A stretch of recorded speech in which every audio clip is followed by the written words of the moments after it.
Hello, ఎలా ఉన్నారు అందరూ? బాగున్నారా? ఇంకా ఈ రీసెంట్ డేస్‌లో నన్ను అడిగే మోస్ట్ రిక్వెస్టెడ్ వీడియో అనమాట ఇది. మీతో షేర్ చేయబోతున్నాను. ఇంకా నా హెయిర్ గురించి అడుగుతా ఉంటారు కదా! ఏమైనా ట్రీట్మెంట్ తీసుకున్నారా? స్ట్రెయిటనింగ్ చేసుకున్నారా? సో, దాని గురించి వ్లాగ్ క్లియర్‌గా పెట్టేశాను. కానీ ఈ వీడియో ఏమంటే ఎలా నా హెయిర్‌ని కండిషనింగ్ చేసుకుంటా ఉంటాను అనేది షేర్ చేస్తున్నాను.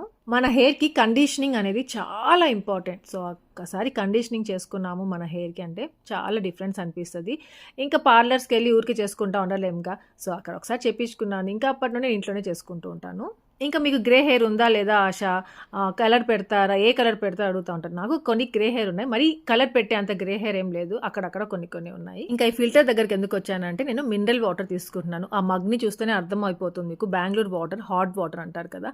సో, అది ఏదైనా తీసుకొని అలా వైట్‌గా అయిపోతా ఉంటాయి. ఏమంటే ఈ హాట్ వాటర్ వల్ల. సో, హెయిర్ పాడైపోవడం, స్కిన్ పాడైపోవడం ప్రతి ఒక్కటి వాటర్ ప్రాబ్లమ్ వల్ల. ఇక్కడ సాఫ్ట్‌నర్స్ యూజ్ చేస్తారు. అయినా అంతే అనమాట వాటర్. ఇంకా హెయిర్ డ్రై అయిపోవడానికి ఇంకొక రీజన్ ఏమంటే నేను హెన్నా అప్లై చేసేదాన్ని ఇంతకుముందు. దానివల్ల కూడా డ్రై అయిపోయేది. సో 1 ఇయర్ నుండి అది స్టాప్ చేశాను. ఇంకా ఆయిలింగ్ కూడా పెట్టడం కూడా స్టాప్ చేశాను చాలా వరకు. మరి అది ఆయిలీ స్కాల్ప్. సో ఆయిల్ అవసరం లేదు అంతగా అన్నారు. ఇక్కడ నేను ఏ ప్రోడక్ట్స్ యూజ్ చేస్తున్నాను ట్యాగ్ చేస్తాను, చెక్ చేయొచ్చు. ఇంకా నాకు ఎంత హెయిర్ రఫ్ గా ఉంది అనిపిస్తుందో మెయిన్ గా ఆ హెయిర్ మాత్రమే వాటర్ లో తడుపుకొని వెట్ చేసుకొని అది కొంచెం డ్రై చేసేసుకొని దాని తర్వాత కండిషనర్ తీసుకొని హెయిర్కి మంచిగా అప్లై చేసేసుకున్నాను. 15-20 మినిట్స్ పెట్టుకుంటాను. 8:40 టైం ఇప్పుడు.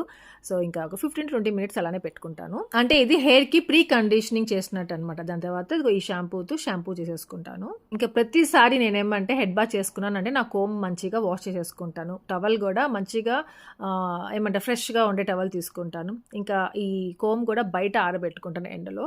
ఇంకా మళ్ళీ షాంపూ చేసిన తర్వాత కండిషనర్ ఏమి అప్లై చేయను. జస్ట్ ఇంకా వాటర్తో వాష్ చేసేసుకుంటాను, ఇంకా వచ్చేస్తాను. ఇంకా నార్మల్గా మనము హెయిర్ మంచిగా ఇలా రబ్ చేసేస్తాం కదా, అంటే డ్రై చేయడానికి అలా చేసుకోకుండా నేను నార్మల్గా ఇలా చేసుకుంటాను. స్లోగా తుడుచుకుంటాను. ఇక్కడ మీకు ఫాస్ట్ ఫార్వర్డ్ పెట్టాను అంతే. తర్వాత ఏమంటే హెయిర్ని మంచిగా ఫింగర్స్తోని ఇలా కోమ్ చేసేసుకుంటాను. ఇంకా నెక్స్ట్ వచ్చేసి మెయిన్ పార్ట్. ఇదేమంటే 10th క్లాస్ నుండి యూస్ చేస్తున్నాను లివాన్ సీరం, నా హెయిర్ సీరం. నా ఫేవరెట్ అనమాట. టెడీ హ్యాపీ కూడా యూస్ చేస్తుంటాను. కానీ రీసెంట్ డేస్గా ఇది ఇలూవియా అనేసి ఇది ఒక చేంజ్ చేశాను. ఇది కూడా ఎప్పుడో 1 వీక్ ఒకసారి లేదా 2 వీక్స్ ఒకసారి అప్లై చేస్తాను అనమాట. హెయిర్ కొంచెం రఫ్గా ఉంది అంటే ఇంకా ఈ సీరం కొంచెం తీసుకుంటే సరిపోతుంది. ఇంకా ఈ సీరం ఏమంటే మెయిన్గా చేతిలో ఇలా వేసేసుకొని టప్ చేసేసుకోకుండా ఫింగర్స్ మధ్యలో కూడా మంచిగా అప్లై చేసుకొని ఫింగర్స్తో హెయిర్కి అంతా అప్లై చేసుకుంటా పై నుండి కింద వరకు ఇట్లా అనుకుంటా చేసుకుంటే హెయిర్కి అంతా అప్లై అవుతుంది. అలాగే స్ప్లిట్ ఎండ్స్ అంటూ అలాంటివి ఏమి రావు.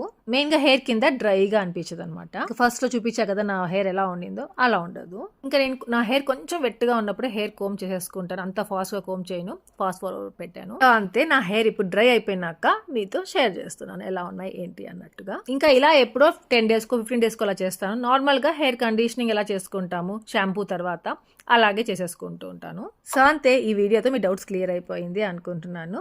Thank you for watching. Take care. Bye.